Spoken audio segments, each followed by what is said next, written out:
નમસ્કાર. સારી, સીધી અને સાચી વાતમાં આપનું સ્વાગત છે. મારે આજે નવસારી જિલ્લાના વિકાસની વાતો કરવી છે અને ખાસ કરીને નવસારી શહેરની. નવસારી શહેર હવે મહાનગર થઈ ગયું અને આ મહાનગર એ રાજ્ય સરકારે આપણને આપ્યું.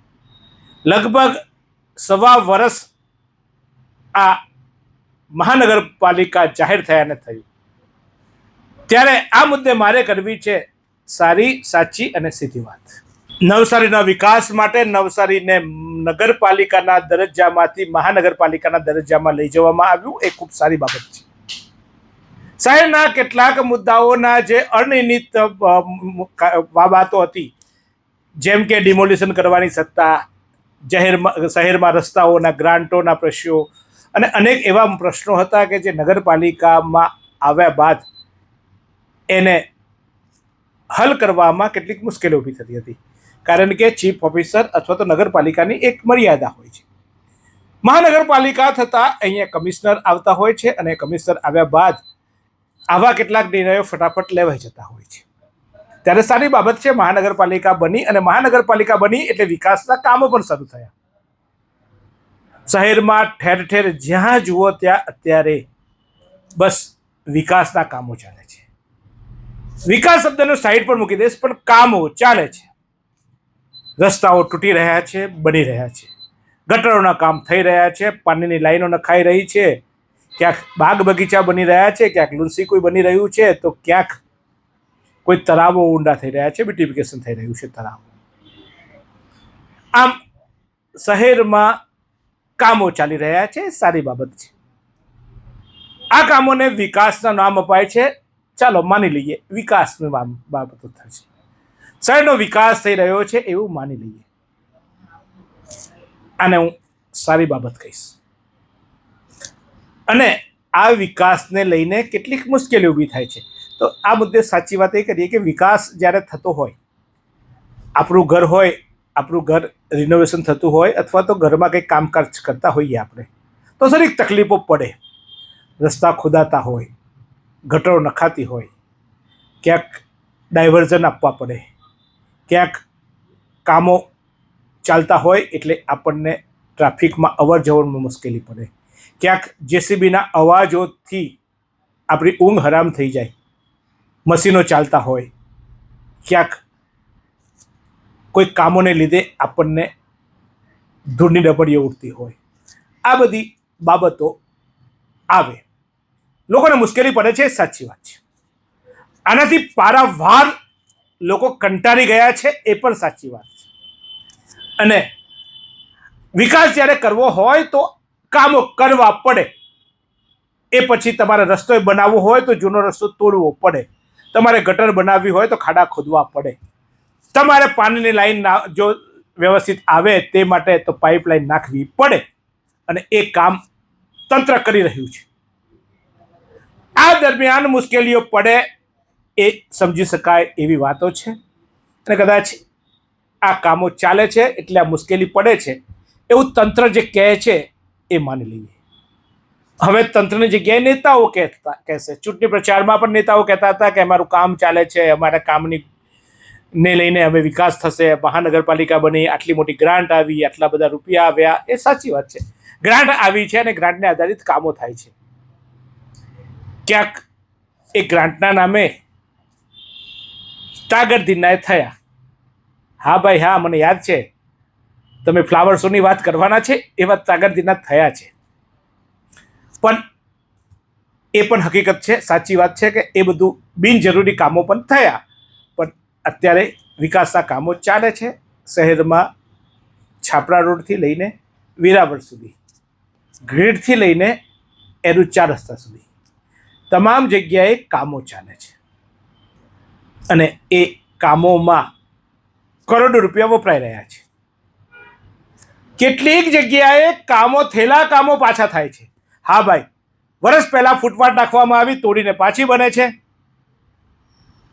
કેમ સમજાતું નથી? કારણ કે ગ્રાન્ટ છે, કામ કરવું છે એટલે, ડિઝાઇન બદલાય ખાલી એટલે. મને આ નથી સમજાતું કે એ કેમ કરવું પડે ભાઈ. તમે 1 વર્ષ પહેલા નગરપાલિકા હતી, નગરપાલિકાના ચૂંટાયેલા સભ્યોએ એ વિસ્તારમાં ગટરો બનાવી અથવા તો એ વિસ્તારમાં કોઈ કામો કર્યા. એ કામોની હજુ તો ઉદ્ઘાટનની રિબીટ કપાઈને ત્યાં જે ફૂલનો હાર પહેરાવ્યો હતો ને તકતીઓ પર, એ હારના ફૂલ પણ નથી સુકાયા. ત્યાં પાછી તોડફોડ. પ્રજાના પૈસા. એક આર્કિટેક્ટ અથવા તો એક એન્જિનિયર અથવા તો એક વ્યક્તિ ઓફિસમાં બેસીને પ્લાન કરે કે આ ગ્રાન્ટ આવી છે ને આ ગ્રાન્ટને આ રસ્તાને હેરિટેજ બનાવીએ. હું વાત કરીશ એરું 4 રસ્તા એગ્રીકલ્ચર કોલેજની સામેની જે ફૂટપાથ હતી, થોડા દિવસ પહેલાં જ બની, જે ફૂટપાથનું કામ ચાલુ રહ્યું હતું.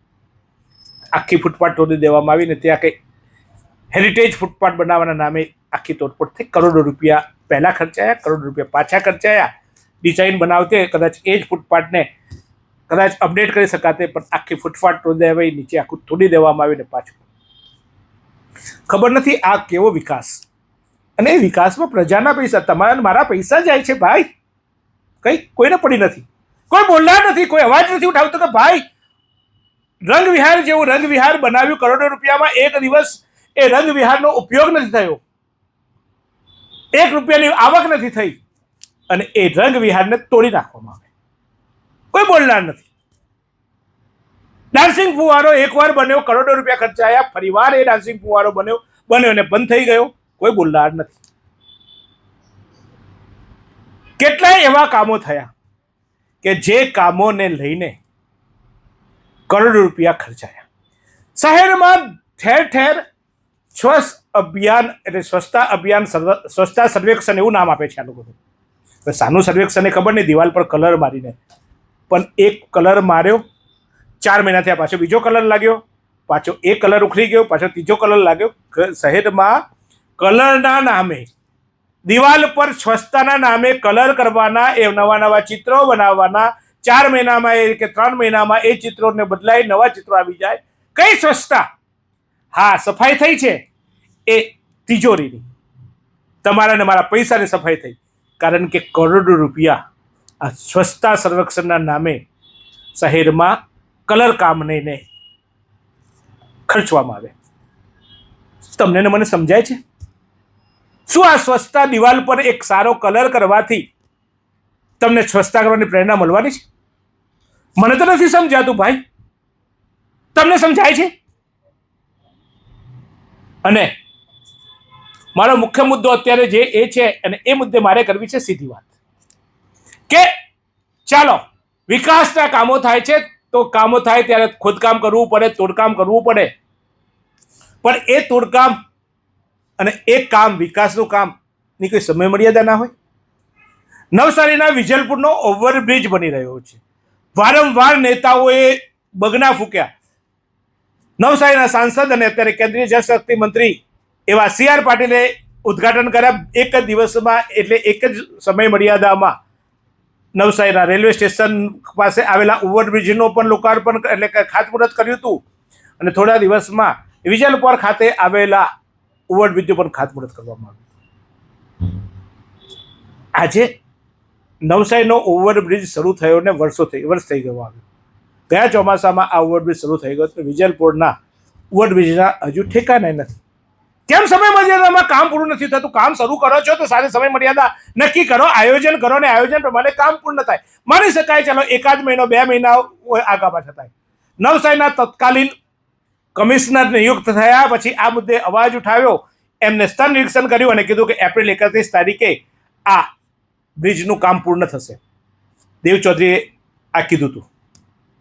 કમિશનરશ્રી હતા અને એમને મુલાકાત લઈને આ સમય મર્યાદા નક્કી કરી હતી કે આ મહિનામાં કામ પૂરું થશે. અનેક ફરિયાદો હતી. વિરાવર ખાતે કામ ચાલી રહ્યું છે. નવસારીના આશાપુરી મારી જગતજનની જગદંબા જ્યાં બેસે છે, આશાપુરી મંદિરની બાજુનો રસ્તો, સુસુસા હોસ્પિટલનો રસ્તો, મેં લગભગ 4 વાર તો મેં ન્યૂઝ બનાવ્યા. ખોદાયો. RCCનો રોડ હતો, તોડી નાખવામાં આવ્યો, ખોદી નાખવામાં આવ્યો. ચાલો વિકાસના નામે તોડ્યો, ખોદ્યો, પણ આજે જૈસે થઈ કામ બંધ છે, રસ્તો બંધ છે, રસ્તામાં કપચીના ઢગલા પડ્યા છે અને કોઈ ત્યાં પૂછનાર નથી, કોઈ કરનાર નથી. વિરાવર પૂર્ણા નદીનો પુલ જર્જરિત હોવાનો અહેવાલ આવવા માંડ્યો અને એ પુલનું રિપેરિંગ કામ થશે એમ કહીને એ પુલને બંધ કરી દેવામાં આવ્યો. આજે અનેક લોકોએ ચકરાવ કરવા પડે છે.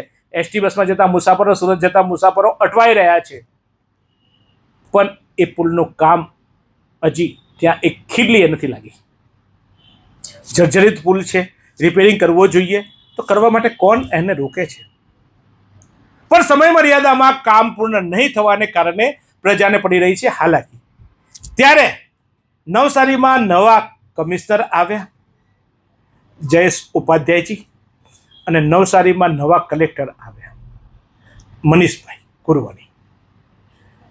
તો મને કહેવાનું મન થાય છે અને એમની સાથે સીધી વાત કરવી છે કે સાહેબ, આપ જ્યારે ગાંધીધામમાં કમિશનર હતા ત્યારે એક એજન્સીએ સમય મર્યાદામાં કામ પૂર્ણ નહોતું કર્યું ને, તો સાહેબ આપે 25 લાખનો દંડ ફટકાર્યો હતો. અંકિતા કન્સ્ટ્રક્શન નામની કોઈ કંપની હતી, એને રસ્તાનું કામ સમયસર પૂર્ણ નહોતું કર્યું તો આપે 25 લાખનો દંડ ફટકારી 1 મહિનામાં કામ પૂર્ણ કરવાની નોટિસ આપી હતી. સાહેબ, ગાંધીધામમાં તમે લોકપ્રિય થયા, મારા શહેરમાં તમે આવ્યા છો, મારા જિલ્લામાં તમે કલેક્ટર તરીકે આવ્યા છો. મહેરબાની કરીને એક એટલું કામ કરજો કે જે કામોના ટેન્ડરો પાસ થયા છે, જે કામો શરૂ થયા છે, કામો શરૂ ક્યારે થયા હતા, એની પૂર્ણતાની અવધિ ક્યારે હતી અને એ અવધિમાં કામ પૂર્ણ કેમ નથી થયું. એ પૂર્ણ નહીં કરનાર કોન્ટ્રાક્ટર સામે, એ પૂર્ણ નહીં કરનાર જે તે સુપરવિઝન ઓફિસર સામે પગલાં લેશો કે કેમ? સાહેબ, અમે પીડાઈએ છીએ સાહેબ. આપે એ પીડા જ્યારે ગાંધીધામના લોકોને સમજી હતી, ગાંધીધામમાં એક કામ જો સમયસર નહોતું થયું તો આપે દંડ ફટકાર્યો હતો. સાહેબ, મારા જિલ્લામાં પણ આવું જ છે. આપ યુવાન છો, આપ આવ્યા છો, તો અમે આશા રાખીએ છીએ કે આપે જે કામ ભૂતકાળમાં જે અધિકારીશાહીથી કર્યા હતા, આપની ફરજને જે આપે પ્રામાણિકતાથી નિભાવી હતી, મારું શહેર તો રામ રાજ્યની જેમ છે. અમે પ્રજા અવાજ નથી ઉઠાવી શકતા, બોલતા નથી, અમને બધું જ ચાલે છે. નવસારીની પ્રજા શાંતિપ્રિય પ્રજા છે અને એટલી શાંતિપ્રિય છે સાહેબ અમારી પ્રજા કે એને તમે સુવારેલો ખાટલો આપ્યો ને અને એ ખાટલામાંથી ગાદલું ખેંચી લો ને સાહેબ, તો એ ના બોલે. સાહેબ, અમારી પ્રજા તો એટલી શાંત છે કે તમે આખો ખાટલો ખેંચી લો તો એ ના બોલે. એ નીચે ઓટલા પર સૂઈ જશે, કારણ કે એમને તો એવું લાગે છે કે પ્રજા તો બિચારી છે. પ્રજાની સમસ્યાઓ લોકનેતાઓ જાણશે, અધિકારીઓ જાણશે, અધિકારીઓ સમાધાન કરી લેશે. તમારા પર ભરોસો મૂકી સાહેબ, અમે નવસારીની જનતા કોઈ ફરિયાદ જ નથી કરતી. અમે બસ ફરી ફરીને તમને યાદ કર્યા કરીએ છીએ કે સાહેબ આવ્યા, સાહેબ આવ્યા, આ નેતા આવ્યા ગયા, નેતાઓ વચન આપી ગયા. સાહેબ, અમે ફરી ફરીને યાદ કરીએ છીએ તમારા આપેલા વચનોને અને આશા રાખીએ છીએ, સપનાઓ જોઈએ છીએ. આજ અમારી ફરિયાદ હોય છે, અમે કોઈ ફરિયાદ નથી કરતા. પરિણામે અધિકારીઓ કાગળ પર કામ કરે છે. સાહેબ, આશા રાખીએ છીએ તમારી સાથે, અને મારી આ સીધી વાત તમારા માટે છે કે સાહેબ, શરૂઆત આટલી કરજો કે જે કામોના ખાતમુહૂર્ત થયા છે ને, એ રાજ્ય સરકારના અમારા માનનીય વડાપ્રધાન અત્યારે છે નરેન્દ્ર મોદી સાહેબ, એ જ્યારે ગુજરાત રાજ્યના મુખ્યપ્રધાન ત્યારે કહેતા હતા કે અમે ખાતમુહૂર્ત પણ અમે કરીએ છીએ ને 11 મહિનામાં કામ પૂર્ણ કરીને અમે એનું ઉદ્ઘાટન પણ કરીએ છીએ.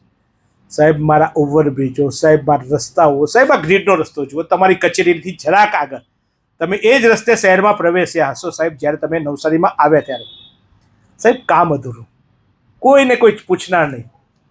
તો કમિશનર શ્રી જયેશભાઈ, આપને પણ એક વિનંતી છે કે એક જ્યારે વિકાસના કામો થતા હોય, કોઈ વ્યક્તિગત માલિકોને એનું બાંધકામ કરતો હોય તો એ બાંધકામને કામને ધૂળ ન ઉડે, વાયુ પ્રદૂષણ ન ફેલાય, એ માટે એક નિયમો બનાવવામાં આવ્યા હતા આપના પુરોગામી દેવ ચૌધરી સાહેબે. અને એ અંતર્ગત નવસારીના 15-20 બિલ્ડરો પાસેથી રૂપિયા ખંખેરી નાખે દંડ સ્વરૂપે. હા, દંડ કર્યા કે તમે નેટ નથી બાંધી, ગ્રીન નથી બાંધી, ત્યાંનું કામ બંધ હતું તો એ ગ્રીન નેટ નથી બાંધી, એમ કરીને નોટિસો આપીને તમારી દબાણ શાખા જઈને અથવા તમે જે શાખા મૂકી હતી એના કર્મચારીઓ અધિકારીઓ જઈને એવા કેટલાય પાસેથી દંડ વસૂલ્યા છે. આપ ચોપડા તપાસી લેજો સાહેબ.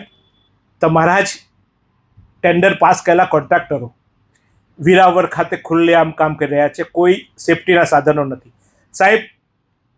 ધૂળ ઉડી ઉડીને અમારા ખાંસીઓ થઈ ગઈ, અમારે દવાખાને જવું પડે, અમારા જેવાના ઘરા બેસી જાય એટલી દૂર ગ્રીડવાળા રોડ પર ઉડે છે સાહેબ. કોઈ નેટ નહીં, કોઈ કાર્યવાહી નહીં, કોઈ નહીં. ઓવરબ્રિજના કામો ખુલ્લેઆમ થાય છે, કોઈ પ્રકારની સુરક્ષા નહીં. વાયુ પ્રદૂષણ થઈ રહ્યું છે, ધ્વનિ પ્રદૂષણ થઈ રહ્યું છે સાહેબ. તમે અમે જનતાના લોકો કોઈ કામ કરતા હોય ત્યાં દંડ કરો છો સલામ છે. સારા કામ માટે તમે દંડ કરો, 2 હાથે સલામ કરું છું તમને. પણ સાહેબ, તમારા જે કોન્ટ્રાક્ટરો જે એના માટે પણ નોમ્સ હોય છે અને એના પણ ખર્ચાઓ લેતા હોય છે. સાહેબ, આપ તો ઉપાધ્યાય છો, ભૂદેવ છો, અને કહેવાય છે કે તમે સાચો માર્ગ બતાવતા હો છો, ભૂદેવો. તો સાહેબ, આ કોન્ટ્રાક્ટરનો સાચો માર્ગ બતાવજો કે સમયસર કામ પૂરું કરે અને સમયસર કામ પૂરું કરવા સાથે સાથે જે નિયમો છે એનું પણ પાલન કરે. સાહેબ, ખુલ્લે આમ ધૂળ ઉડે છે સાહેબ. રસ્તામાં તમે જુઓ, ગટરના કામો થયા, ઢાંકણાઓ તૂટી ગયા. સાહેબ, આપ આવ્યા છો નવસારી જિલ્લામાં. આપ 2 અધિકારીઓ પર અમને આશા છે. નવસારી જિલ્લા વિકાસ અધિકારી પણ નવા આવ્યા છે. ચોક્કસ એમના માટે પણ આશા રાખીએ. ખૂબ યુવાન છે, યુવાનોની ટીમ આખી નવસારીમાં ડીડીઓ અને કલેક્ટર સ્વરૂપે આપણને સાંપડી છે. અને એક અનુભવી એવા જયેશ ઉપાધ્યાયજી પણ આપણને કમિશનર તરીકે સાંપડ્યા છે. ત્યારે મારી આ બધાને સીધી વાત છે સાહેબ કે પ્લીઝ, આપ આવ્યા છો, નવસારી આપને આવકારે છે, પણ અમારી સમસ્યાઓ જૈસે થઈ છે સાહેબ. થોડી આશા રાખીએ છીએ તમારી સાથે સાહેબ. અને એટલે આજે સીધી વાતમાં કેટલાક મુદ્દાઓ મેં તમને ઈશારો કર્યો છે. તમે આવ્યા છો, તમે સારું કામ કરશો તો બિરદાવીશું. પણ પ્રભુ એટલા માટે શબ્દ વાપરું છું કે આપના પર આશા છે અમને. તો થોડા કામો જલ્દી થાય, સમય મર્યાદામાં થાય, અને 1-2 કોન્ટ્રાક્ટરોને સમય મર્યાદામાં કામ નહીં પૂર્ણ કરવા માટેની આપ ત્રિનેત્ર ખુલશો તો બીજા બધા ફટાફટ કામ કરશે. સાહેબ, રાહ જોઈને પીડાઈ ગયા.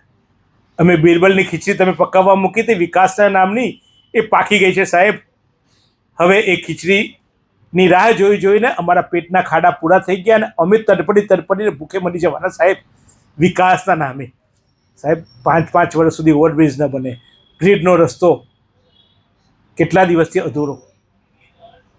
સાહેબ, આશાપુરીનો રસ્તો, સાહેબ, તળાવોના કામો, મ્યુનિસિપલનું મેદાન, સાહેબ, કેટલાય કામો તમને ગણાવીએ. એટલે હું ગણાવું એના કરતાં આપની ટીમને પૂછજો કે છેલ્લા 1-1.5 વર્ષમાં કયા કામો શરૂ થયા, કયા કામો કઈ સમય મર્યાદામાં પૂર્ણ કરવાના હતા, એ એક જોઈ લેજો. અને જૂના કામો જે નગરપાલિકા વખતના બાકી છે એ હજુ કેમ બાકી છે. સાહેબ, આટલું કરશો એવું આપ સાથે આપ અધિકારીઓ સમક્ષ વિનંતી છે. તમે પણ પીડાતા હશો આવી કેટલીક સમસ્યાઓથી, તો કોમેન્ટ કરશો. કારણ કે અમે એક નવી આજથી એક અપીલ પણ કરી છે કે હાલ કોકરોચનું આખું સામ્રાજ્ય ચાલી રહ્યું છે.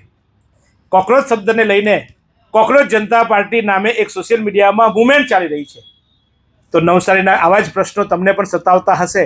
નવસારીમાં ક્યાંક તમને લાગતું હશે કે અહીંયા વિકાસના કામની જરૂર છે, અહીંયા ક્યાંક કામો કરવા જેવા છે, તો એ ચોક્કસ આપ એક વિડીયો બનાવીને અમારો ઓફિસનો નંબર 9825955116 પર મોકલી આપજો. આપના વિચારને, તમે પણ કોકરોચ છો, એ કોકરોચ થકી આપણે શહેર જિલ્લામાં પડતા મુશ્કેલીઓના મુદ્દાઓને ઉજાગર કરીએ. અધિકારીઓ, રાજકારણીઓ સુધી આપણી વાત પહોંચાડવાનું માધ્યમ બનીએ. તો આપનો વિડીયો 1 મિનિટનો બનાવીને અમારા સુધી મોકલી આપજો. ચોક્કસ અમે એને અમારા સોશિયલ મીડિયાના ફેસબુક પર, યુટ્યુબના શોર્ટ્સ પર અને ઇન્સ્ટાગ્રામના પેજ પર મૂકીશું. જો તમે અમારો આ વિડીયો ફેસબુક પર જોતા હો તો આપે ચોક્કસ અમારા ફેસબુકના પેજને લાઈક કર્યું હશે, પણ અમારી યુટ્યુબની 2 ચેનલો ઝટપટ ન્યૂઝ અને નવસારી લાઈવને લાઈક કરવાનું અથવા સબસ્ક્રાઈબ કરવાનું આપણું બાકી હોય તો કરી લેશો. અને જો તમે યુટ્યુબ પર જોતા હો તો અમારી નવસારી લાઈવ પર જોતા હોય તો ઝટપટ ન્યૂઝને પણ સબસ્ક્રાઈબ કરજો. અને સાથે સાથે આપ અમારા ફેસબુકના પેજને પણ લાઈક કરજો. અને ઇન્સ્ટાગ્રામને તો ચોક્કસ આપ પ્રેમ મોહબ્બત આપશો જ, તો મને વિશ્વાસ છે. ઝટપટ ન્યૂઝ એ હવે ધીમે ધીમે સમગ્ર ગુજરાતના ન્યૂઝો તમારા સુધી પહોંચાડતું એક માધ્યમ બનવાનું છે. એટલે નવસારી લાઈવની સાથે સાથે ઝટપટને અમે લાઈક કરવા માટે એટલા માટે કહીએ છીએ કે ધીમે ધીમે તમને તમારા આંગળીના ટેરવે સમગ્ર ગુજરાત અને દેશના સમાચારો પહોંચાડવાના છીએ. તો મળતા રહીએ. મારી સારી, સાચી અને સીધી વાતના અન્ય કોઈ તમને મુદ્દા લેવા જેવા લાગે તો પણ કોમેન્ટ કરીને જણાવશો. તો મળીશું પાછા એકવાર. આશા રાખીએ નવસારીમાં આવેલા નવનિયુક્ત અધિકારીઓને આવકારીએ છીએ અને સાથે સાથે એમને સાચી વાત કહીને એમનું ધ્યાન દોરવાનો પ્રયાસ કર્યો છે. સાહેબ, આપ આવ્યા છો, આપને આશા છે, એટલા માટે આ વિડીયો તમારા નામ જોગ અમે બનાવ્યો છે. બહુ અપેક્ષા છે અમને તમારી પાસે સાહેબ. અને કદાચ સીધી વાત તમને કોઈ નહીં કહી શકે, તમારા બધા આવીને ચાપલુસી કરશે સાહેબ. સાહેબ તમે આવ્યા, તમને આવકારવા માટે બુકે આપશે. અમે બુકે નથી આપતા સાહેબ. અમે તો આપને આ એક આશારૂપી, તમારી પાસે અપેક્ષારૂપી એક આ ગુલદસ્તો આપ્યો છે. અમને છે ભૂખ વિકાસની, અમને ભૂખ છે અમારી પ્રાથમિક સુવિધાઓની, અમને ભૂખ છે એક સારું નવસારી બનાવવાની. સાહેબ અમારો આ ગુલદસ્તો માગણીઓ સ્વરૂપે સ્વીકારજો, અને ચોક્કસ આ ગુલદસ્તાની ખુશ્બુ તમારા થકી સમગ્ર નવસારીને ફેલાય અને નવસારીને એક બાગબાન બને, નવસારી એક વિકાસશીલ બને, એ માટે તમને આવકારવા માટે આ અમારી અપેક્ષાઓનો ગુલદસ્તો સ્વીકારશો. 22 વર્ષથી દરરોજ લાખો જીવનોમાં આશા અને આરોગ્યનું પ્રકાશ આપતી Kejal life in multi speciality hospital. અદ્યતન સુવિધા સાથેની હોસ્પિટલ, અનુભવી ડોક્ટરો અને ટેકનોલોજી સહિત ઓપરેશન થિયેટર્સ, આઈસીયુ અને એનઆઈસીયુ વિભાગ, 24 કલાક ચાલતી ઇમરજન્સી સર્વિસીસ, મેડિકલ સ્ટોર અને લેબોરેટરીની સુવિધા પણ ઉપલબ્ધ છે. હોસ્પિટલ સેવાઓ જેમ કે ઓર્થોપેડિક વિભાગ, મગજ અને સ્પાઇન વિભાગ, યુરોલોજી અને હૃદય રોગ વિભાગ, જનરલ સર્જરી વિભાગ, ઈએનટી અને ગેસ્ટ્રોએન્ટરોલોજી વિભાગ, બાળ રોગ વિભાગ, ફિઝિયોથેરાપી સુવિધા, ડેન્ટલ, મનોચિકિત્સા વિભાગ, સ્કિન એસ્થેટિક અને પ્લાસ્ટિક સર્જરી વિભાગ અને 800થી વધુ ડાયાલિસિસ કરતું નવસારીનું એકમાત્ર ડાયાલિસિસ સેન્ટર. પરિવાર દીઠ 10 લાખ સુધીની પ્રધાનમંત્રી જન આરોગ્ય આયુષ્માન યોજના કાર્ડની સુવિધા અને વાહન અકસ્માતના સમયે 50,000 સુધીની વાહન અકસ્માત સહાય યોજના અને કેશલેસ સુવિધા પણ ઉપલબ્ધ છે. Kejal life in multi speciality hospital. તમારું સ્વાસ્થ્ય અમારું ધ્યેય.